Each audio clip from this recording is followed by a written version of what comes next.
Les escaliers du mystère au cœur de Paris, dans un quartier ancien et pittoresque, se trouvait un bâtiment vieux de plusieurs siècles, connu sous le nom de Maison des Secrets. Cet édifice, avec sa façade en pierre et ses fenêtres ornées de vitraux colorés, était entouré de mystères.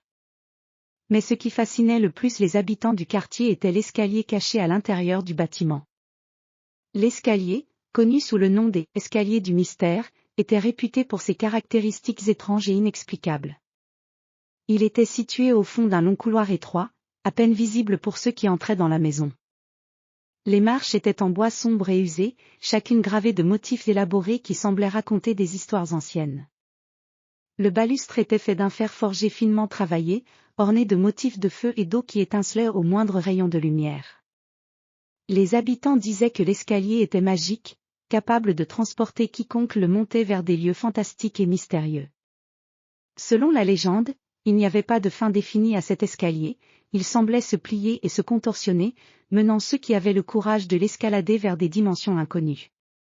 L'histoire débute avec un jeune homme nommé Gabriel Moreau, un historien passionné par les légendes urbaines et les mystères de Paris. Gabriel, intrigué par les récits des escaliers du mystère, décida d'explorer la maison des secrets pour découvrir par lui-même si ces histoires étaient vraies. Une froide matinée d'automne, Gabriel arriva à la maison des secrets, armé de son carnet de notes et de sa lampe à huile. L'air était vif et l'atmosphère mystérieuse. Il poussa la porte en bois massif de l'entrée et pénétra dans le hall sombre de la maison. Les murs étaient recouverts de tapisseries anciennes, et une odeur de cire et de vieux livres flottait dans l'air. Gabriel suivit le couloir étroit menant aux escaliers. Il sentait son cœur battre plus fort à chaque pas. Arrivé devant l'escalier, il admira le travail minutieux des marches et du balustre. Avec précaution, il posa sa main sur la rampe froide et se prépara à monter les marches. Les premières marches semblaient normales, mais à mesure qu'il progressait, Gabriel remarqua des changements subtils. Les motifs sur les marches devenaient plus complexes, et la lumière de sa lampe à huile créait des ombres dansantes sur les murs.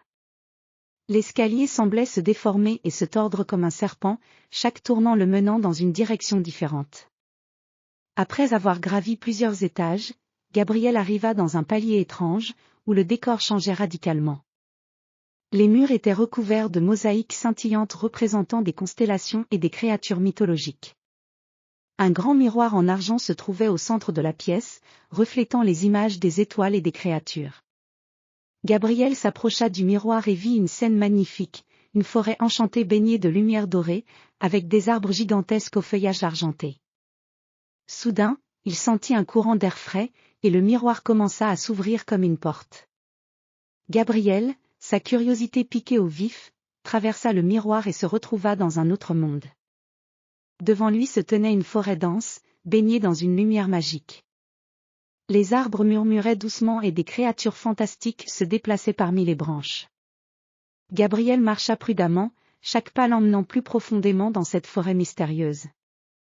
Alors qu'il explorait, il rencontra un personnage étrange, un vieil homme vêtu d'une robe en soie, avec une longue barbe blanche.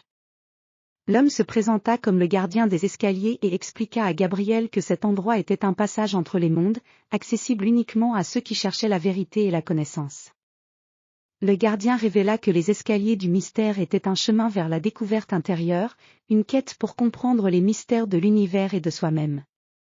Il expliqua que chaque voyageur qui empruntait cet escalier devait faire face à ses propres peurs et défis pour trouver des réponses à ses questions les plus profondes. Gabriel, bien que fasciné par ce monde fantastique, comprit qu'il devait retourner à la maison des secrets pour partager ses découvertes. Il remercia le gardien et retourna à travers le miroir, retrouvant l'escalier comme il l'avait quitté.